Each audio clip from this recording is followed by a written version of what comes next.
இப்போது புதிய அறிமுகம் ஆச்சி ஹோட்டல் சாம்பார் மற்றும் ஆச்சி இடிச்ச சாம்பார் 50 கிராம் ரூபாய் 20 மட்டுமே.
ஒடிசா முதல்வர் நவீன் பட்நாயக்கின் உடல்நிலை சீர்குலைந்து வருவதற்கு பின்னால் சதி இருக்கலாம் என பிரதமர் மோடியின் பேச்சானது பரபரப்பை பற்ற வைத்திருக்கிறது. பற்றிய மேலும் விவரங்களை செய்தியாளர் ரமேஷ்குமார் விவரிக்க கேட்கலாம். வணக்கம் ரமேஷ்குமார். பிரதமர் மோடி தனது பேச்சில் ஒடிசா முதல்வர் குறித்து என்ன தெரிவித்தார்?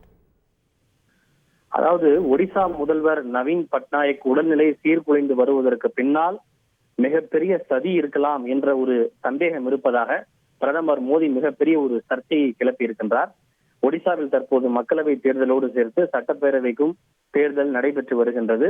சுமார் 20 ஆண்டுகளுக்கும் மேலாக ஒடிசாவை தனது கையில் வைத்து ஆட்சி செய்து வருகிறார் பிஜு ஜனதா தளம் கட்சியை சேர்ந்த தலைவரான நவீன் பட்நாயக். அவருக்கு தற்போது 77 வயதாகிறது. இந்த முறை எப்படியாவது அவரிடமிருந்து ஆட்சியை கைப்பற்றிவிட வேண்டும் என்பதிலே பாஜக தீவிர முனைப்புடன் செயல்பட்டு வருகின்றது. அவருக்கு வலதுகரமாக ஆதரவாக செயல்பட்டு வருகிறார் தமிழகத்தை சேர்ந்த IAS அதிகாரியான VK பாண்டியன் என்பவர்.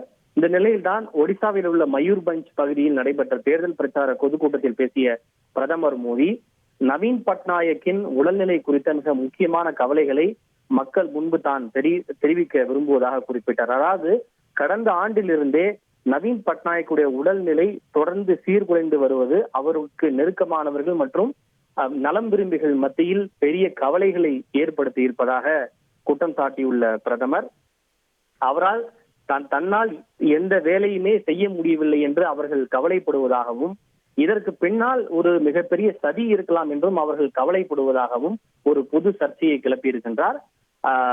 இதற்கு பின்னால் லாபி ஏதேனும் இருக்கிறதா, அதே போல திரைமறைவில் அதிகாரத்தை ருசித்து வரும் சிலருடைய லாபி இருக்கிறதா என்று கேள்வி எழுப்பிய பிரதமர் மோடி அவர்கள் ஒடிசாவில் பாஜக ஆட்சி அமைந்த பிறகு நவீன் பட்நாயக்கின் உடல்நிலை கடந்த ஆண்டிலிருந்து ஏன் சீர்குலைந்தது என்பது குறித்து ஒரு சிறப்பு குழு ஒன்று அமைத்து விசாரித்து அந்த விசாரணை குழுவினுடைய அறிக்கையை பொதுமக்கள் மத்தியில் நாங்கள் வெளியிடுவோம் என்று இதனை ஒரு முக்கிய பிரச்சனையாக வைத்து பிரதமர் மோடி பேசியிருக்கிறார்.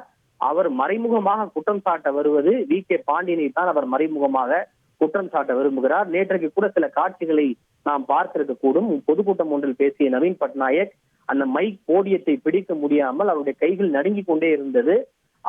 நவீன் பட்நாயக்கினுடைய மைக்கை பிடித்தது VK பாண்டியன்.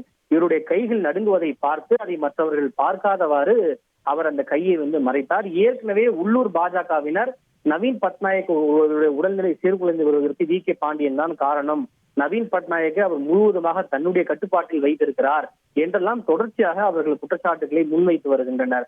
இந்த முறை அவர் தேர்தலில் வெற்றி பெற்று விட்டால் கூட சிறிது காலத்திற்கு பிறகு அவர் ஓய்வெடுத்து விட்டு VK பாண்டியனை முதல்வராக்கி விடுவார், எனவே நீங்கள் அவருக்கு வாக்களிக்க வேண்டாம், பாஜகவுக்கு வாக்களியுங்கள் என்றெல்லாம் கூட தொடர்ந்து பிரச்சாரம் மேற்கொண்டு வருகின்றனர்.